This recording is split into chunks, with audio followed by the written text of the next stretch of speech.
Forgiveness is a very important in Buddhism. Could the Buddha have become enlightened without learning to become forgiving? Surely it could not be possible. Could we imagine a Buddha Tattva, a Lord of compassion, as an unforgiving being?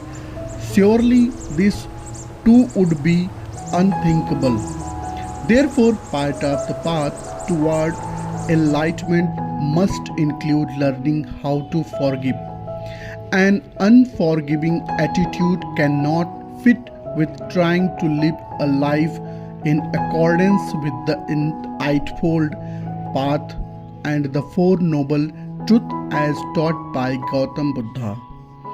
Craving vengeance must be one of the lowest form of craving and wanting others to suffer. No matter how justified it seems, only serve to ensure such a one in self-perpetuating misery. Learning to forgive and making this part of our regular practice can be a part of gaining merit.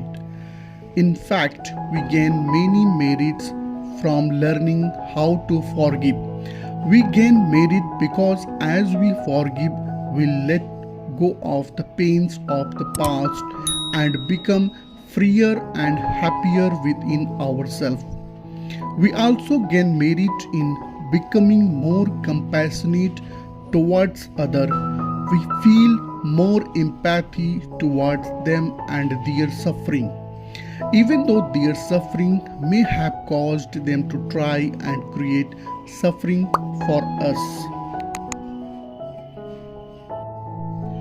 Suffering, forgiving oneself also create merit. We will not allow ourselves to have what we feel we do not deserve. Therefore, when we are feeling unforgiving towards ourselves, we tend to block the flow of goodness in our life. This will mean that we have less goodness to share with others. When we forgive ourselves, we gain merit by allowing more goodness to come into our life so that we have more good to share with others. We will also tend to feel more forgiving towards others as we have become less harsh and more compassionate in our nature. The practice of forgiveness, such as using the method, the 4 steps to forgiveness, help us purify our mind for habitual thought of resentment, anger, guilt, and shame.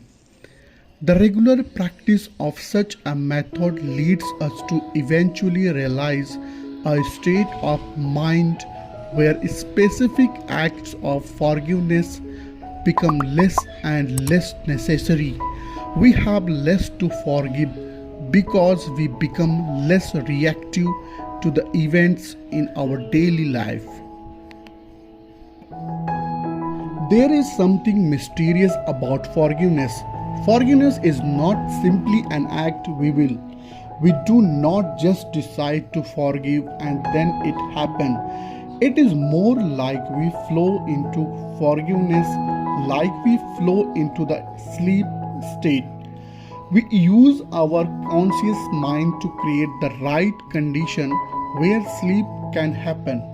But we cannot force ourselves to fall asleep. Likewise, we create the condition of forgiveness to happen, but we cannot force it.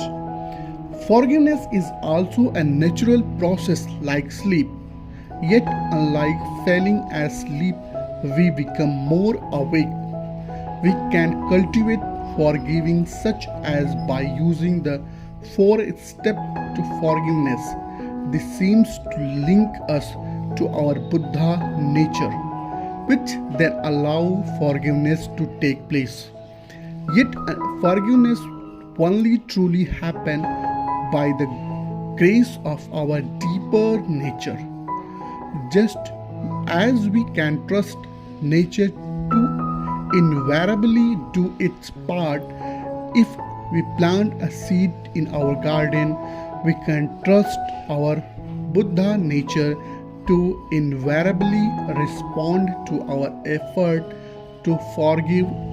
It will add its power to our effort so that forgiveness become possible even in situations that we thought we could not ever forgive. Who not try the fourth step to forgiving using one of the link, one of the step you can follow, and you can comment in this video which part you're going to apply. And one more request, don't forget to subscribe this channel. Thank you very much.